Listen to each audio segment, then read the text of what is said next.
invitación a la comunidad de Betel. Y bueno, también pues gracias a José de que nuevamente tenemos la oportunidad de compartir un espacio, contrastar algunas ideas, y bueno, pues creo que es una buena oportunidad para todos escuchar puntos de vista diferentes, a veces contradictorios, sobre lo que pasa en Israel, en Medio Oriente, incluso en nuestras comunidades, nuestra comunidad en particular aquí en la diáspora, en México.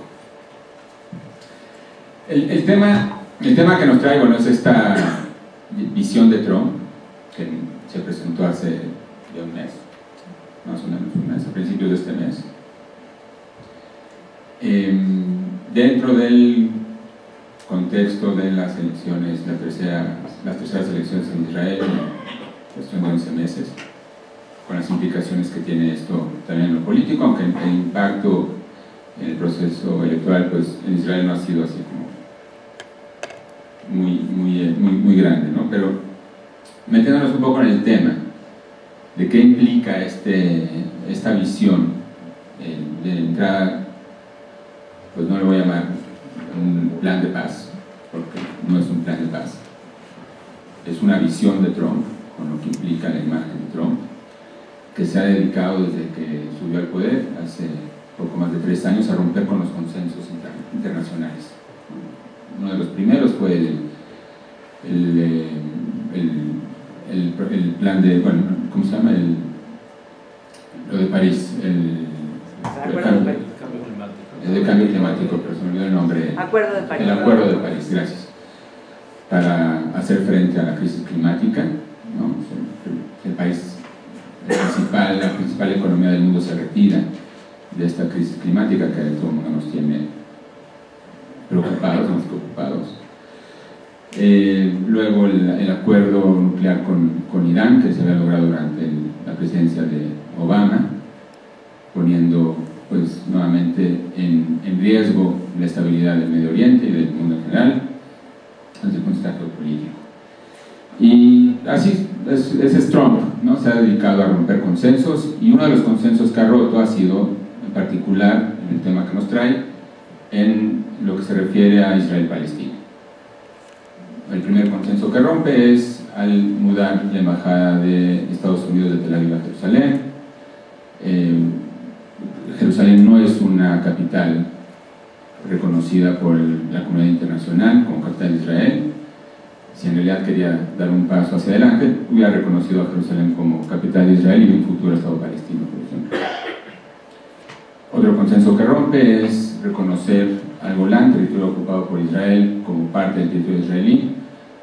Y ahora, en esta mesa que nos traen, bueno, pues rompe con el consenso de la idea de los dos estados viables, para lograr un acuerdo de paz entre israelíes y palestinos, negando, evidentemente, 52 años de ocupación militar israelí. Entonces, esto es Trump, alineado con la derecha, bueno, no voy a decir la derecha israelí, porque hay un sector de la derecha israelí que rechaza el plan, digamos que los más extremistas dentro de Israel, porque buscarían, o sea, están en contra de que parte de la soberanía judía no se pueda ejercer en lo que se conoce como Cisjordania o Judea y Samaria. Rompe con un consenso, rompe con la idea, la posibilidad de un Estado palestino al lado del Estado de Israel, que asegure a Israel como un Estado democrático y judío, ¿no? Que finalmente es la esencia del sionismo y de lo que está establecido, al menos en espíritu, en la Declaración de Independencia del 48.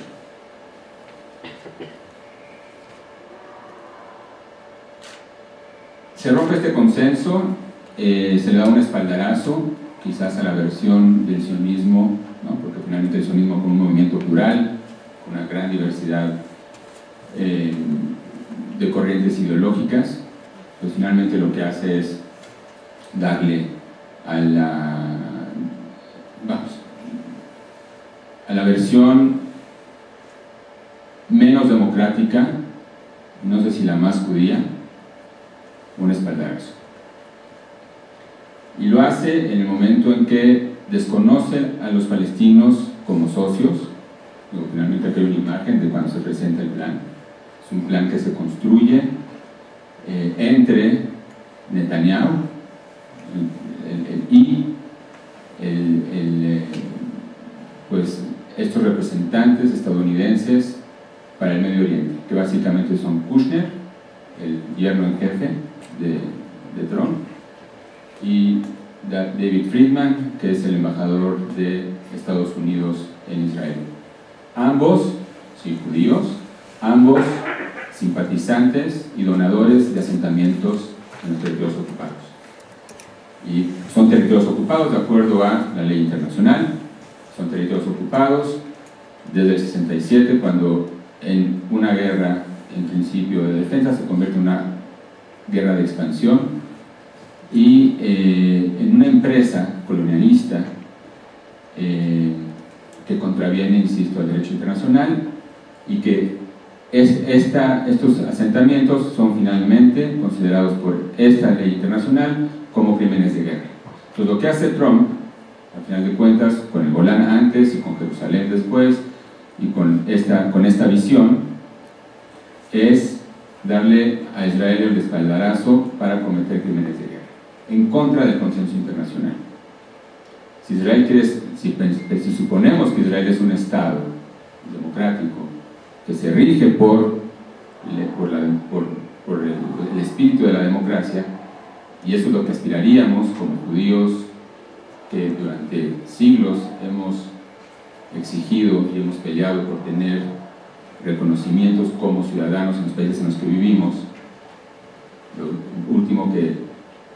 primero que esperaríamos que como judíos y el Estado de Israel, que se enarbola como Estado judío, finalmente respetara los mismos derechos ciudadanos como lo que en la diáspora estaríamos esperando. Poder ejercer como personas, como ciudadanos, plenos derechos políticos y sociales. Entonces, esto es el plan de Trump, en pocas palabras. El plan de Trump, vamos a entrar un poquito a detalles, pues no nada más tira el agua de la bañera con todo y niños, sino que también tira la bañera, ¿no? Deshace con todo, como si no hubiera existido una historia. El propio Kushner dice: tenemos que empezar a pensar desde fuera de la caja, cosas nuevas, todo lo demás nos sirve. No hubo soluciones, no hubo ningún plan que se estuvo trabajando y tuvo algún tipo de consecuencia positiva. Tenemos que empezar básicamente de cero, y esto es la mejor oportunidad para los israelíes y los palestinos. Lamentablemente, pues Kushner miente, ¿no? Porque buena parte de lo que él está proponiendo, lo que propone esta visión, insisto, es la narrativa del sionismo likudniano, de expansión, de colonialismo. En los 70s se presentó ante la Knesset el plan Robles, que era un miembro de la Knesset en ese entonces, de Likud, donde hablaba de anexar básicamente las mismas áreas que hoy en día propone en su mapa la visión de Trump. Entonces no es algo nuevo. El intercambio, el swap lands, el intercambio de tierras que propone Kushner, tampoco es algo nuevo. En el 2005 se presentó el Acuerdo de Ginebra, una iniciativa que trabajaron en conjunto israelíes y palestinos, tanto políticos como académicos como activistas sociales, que finalmente fue aprobado, fue firmado. Arafat, antes de morir, le dio el visto bueno, se firmó un acuerdo. Fue la primera vez que se estableció por escrito todas soluciones prácticas a todos los problemas más álgidos y sensibles del conflicto: Jerusalén, agua, refugiados, seguridad israelí. Entonces, esto de que viene con una mirada novedosa es ganas de engañar al público, porque no es una mirada novedosa. Es una narrativa que se busca imponer de manera unilateral, dándole a uno de los sectores del sionismo y del judaísmo y de Israel, la posibilidad de establecer condiciones sobre el terreno en contra de lo que llamaríamos o pensaríamos que sería la democracia israelí y en contra del pueblo palestino. Los judíos en Israel tienen derechos, los palestinos tienen aspiraciones económicas nada más, desde esta perspectiva.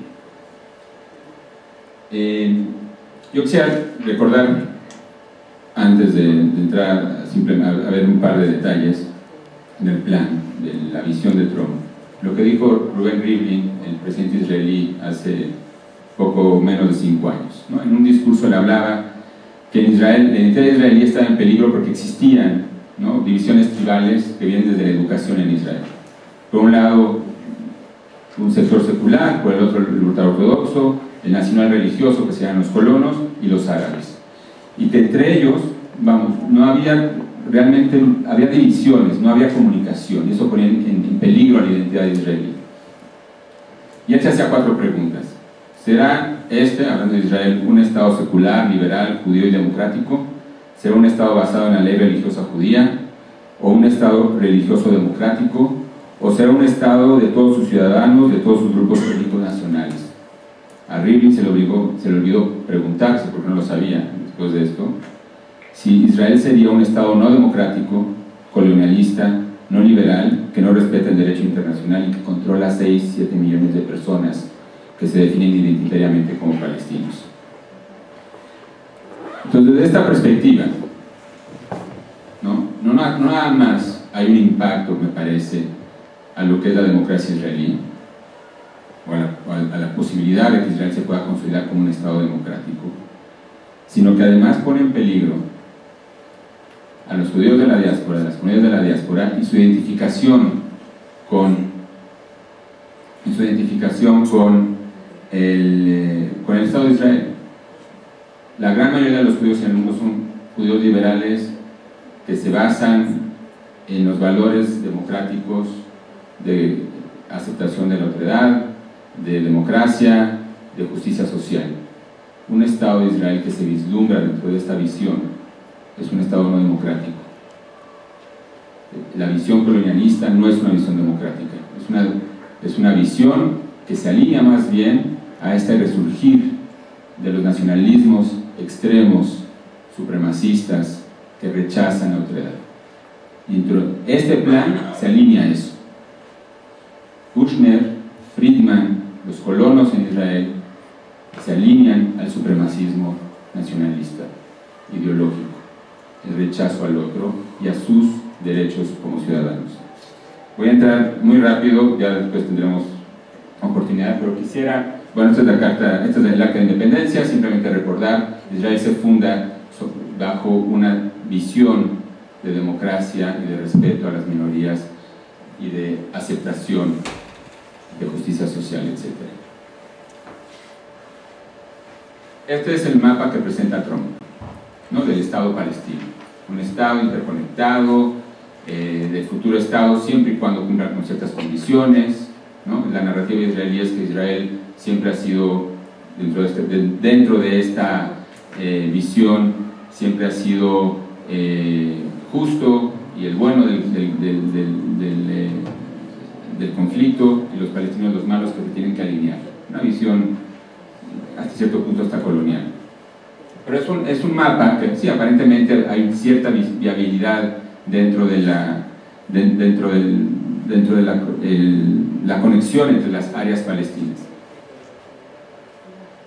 Esto es el mapa ya un poquito más aterrizado, ¿no?, donde se ve también esta transferencia de población, ciudadanos israelíes, árabes israelíes, al Estado palestino, que se vislumbra como una posibilidad, poniendo en juego, por supuesto, cuál es el papel de los ciudadanos de cualquier ciudadano, de la ciudadanía israelí. Y este es el mapa, un poquito más trabajado. Así es como se vería Palestina. Para el ex embajador israelí en Sudáfrica, se parece más a Sudáfrica del apartheid que a un Estado viable, democrático, que pudiera convivir con el Estado de Israel. voy a comentar un par de cosas, ya después habrá oportunidad, pero parte con estos 2 minutos, con esto voy a terminar, al menos esta participación. Desde que se da a conocer este mapa, Netanyahu habló, ya nos dan luz verde para anexar el Valle del Jordán, que es esta franja azul, y los espacios de los territorios ocupados donde están asentados las colonias judías.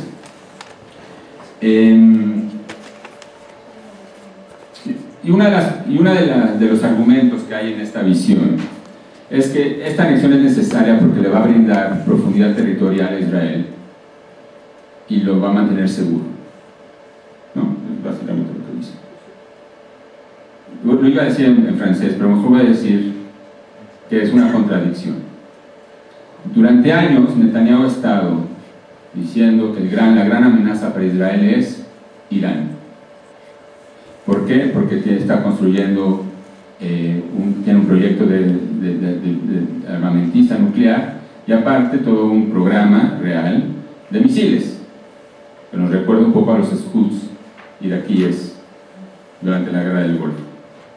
La profundidad territorial hoy en día no es lo que amenaza a Israel, lo amenaza otra cosa. Entonces, o Netanyahu no ha estado mintiendo durante años, o Israel es incapaz, lo cual dudo, de tener sistemas de monitoreo, drones, satélites, inteligencia, para percibir movimientos de tropas extranjeras que quieran invadirlo por el frente del Jordania.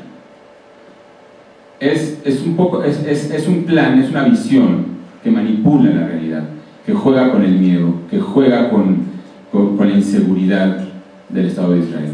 El Estado de Israel es sumamente fuerte militarmente, no necesita anexarse una franja que no le pertenece desde el punto de vista del derecho internacional. Con esto termino esta parte y simplemente, nada más para ilustrar, esto es la visión de Trump, esto es la iniciativa de Ginebra.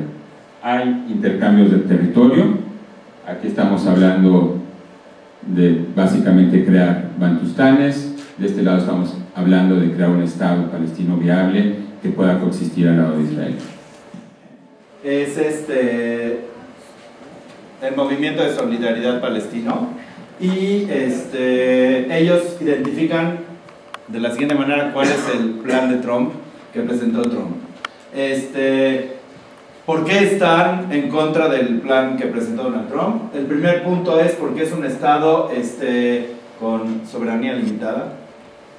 El segundo punto es porque establece a Jerusalén como la capital indivisible de Israel.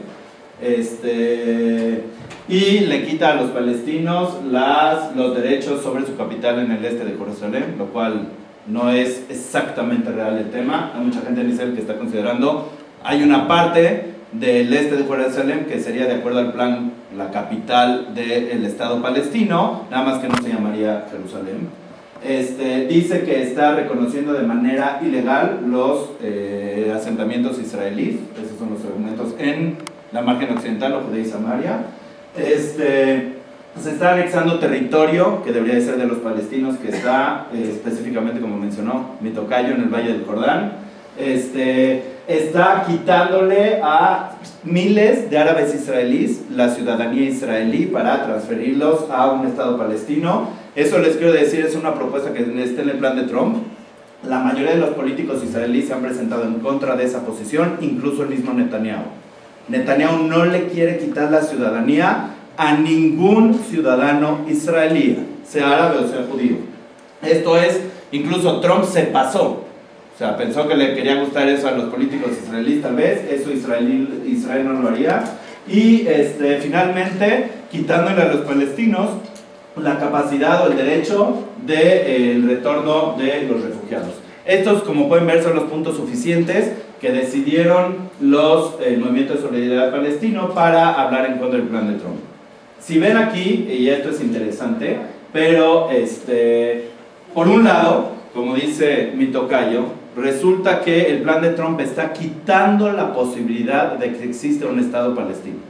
Ese es uno de los argumentos más fuertes, que lo podemos escuchar, pero El partido Yemina, por otro lado, está haciendo ahorita una publicidad política porque dice, esta es la manera en la que se va a lograr un Estado palestino.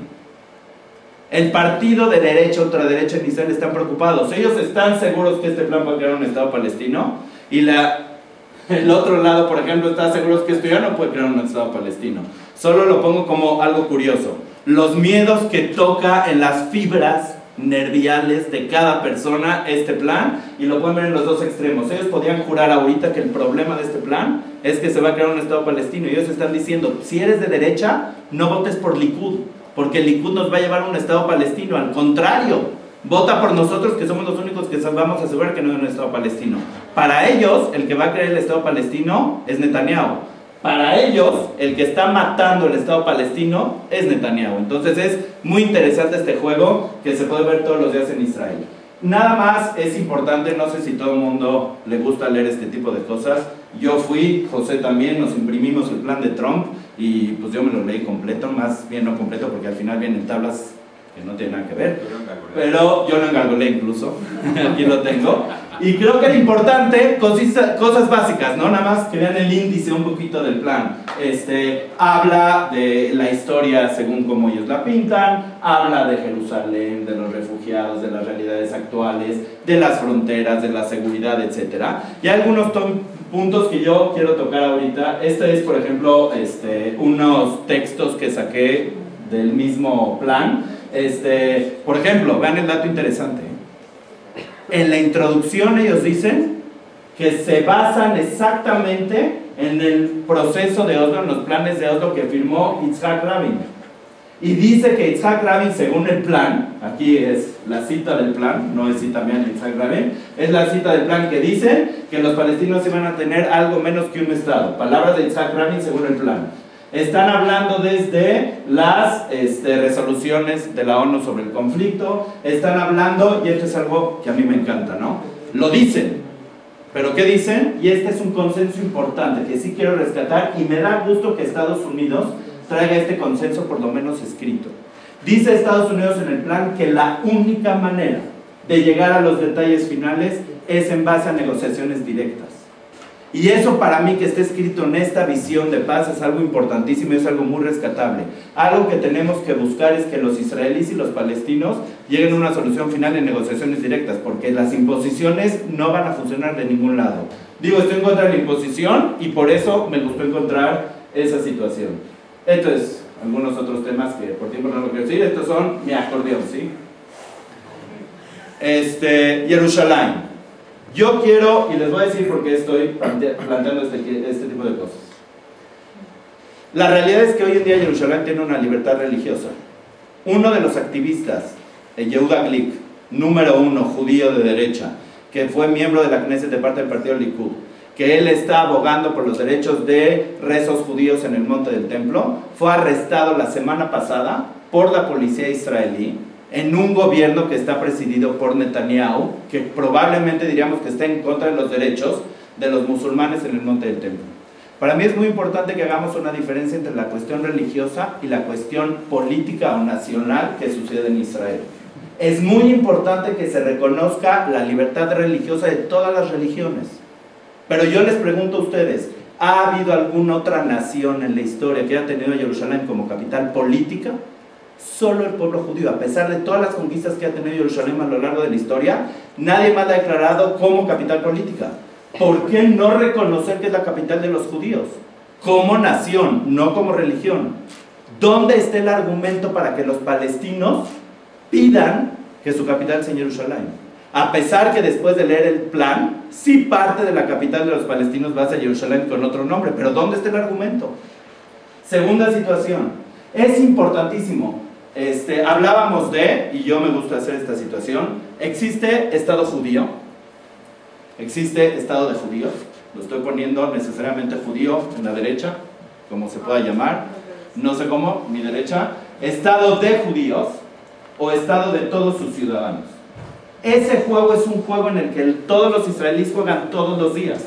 Lo van a escuchar en mis definiciones y en las definiciones de José y en las definiciones que dijo Ruby Rivlin cuando leyó o sea, pueden escuchar ahorita los comentarios de los partidos políticos en la campaña. ¿Qué dice aquí? Y esto es algo que ha dicho completamente Netanyahu. La única manera que haya un Estado judío o de judíos democrático es que la mayoría de la población sea judía. No existe. Ahora díganme ustedes por qué nos preocupa eso en Israel. Porque Israel reconoce que haya ciudadanos que no sean judíos. ¿Se imaginan que haya ciudadanos no judíos en el Estado palestino? Y si la respuesta es no, porque ellos no querrían, como le dijo John Kerry en su momento, al final del gobierno de Obama, es una respuesta que no me gusta. Por lo menos por ley debería de ser una posibilidad. ¿Y no? ¿Cuál es la petición para que haya un Estado palestino? Que 500,000 judíos se salgan de sus casas y se vayan a vivir a Tel Aviv, a Jerusalén, a Haifa, etc. ¿Por qué? Porque no pueden ser ciudadanos de un Estado palestino. Seguridad y soberanía. Yo creo que esto es muy importante. Perdón, conocen todo el mundo la frase de Golda Meir. Pero ¿cuál es el tema aquí en seguridad? Y el plan especifica que la seguridad que va a ofrecer Israel es nada más para que a Israel no le pase nada. Es increíble que yo vaya a Israel de vacaciones y tenga miedo que el Waze se equivoque y me meta a una zona árabe. Pero sí puedo ir a Ra'anana y ver toda la gente árabe que está en el Canyon. Ese tema de seguridad es un tema importantísimo que se tiene que proteger. Y no me refiero a si el problema es Irán, o si el problema son los territorios, o si el problema es de seguridad. Resulta que llegue una persona que te quiera, que no te sientas seguro con ellos, es un tema muy importante de seguridad que se tiene que tomar en cuenta. Quiero rescatar algo importante de este plan. Estados Unidos representa la democracia del mundo. Hoy en día no sé qué tanto se puede llamar democrático y qué tanta libertad existiría. Pero creo que es muy importante que así como buscamos que los valores democráticos sean respetados en Israel, también lo sean en un futuro Estado palestino. No puede ser que se llegue a un acuerdo cuando sigan teniendo la libertad de publicar ese tipo de cosas en sus textos a sus niños en su escuela. Vean cómo aprenden matemáticas los niños en la escuela. En el 2018 el Parlamento Europeo ya se cansó de pagarles dinero para que hagan este tipo de libros de texto. Es muy importante que haya una sección en este plan de paz. ¿Quieres un Estado, mi rey?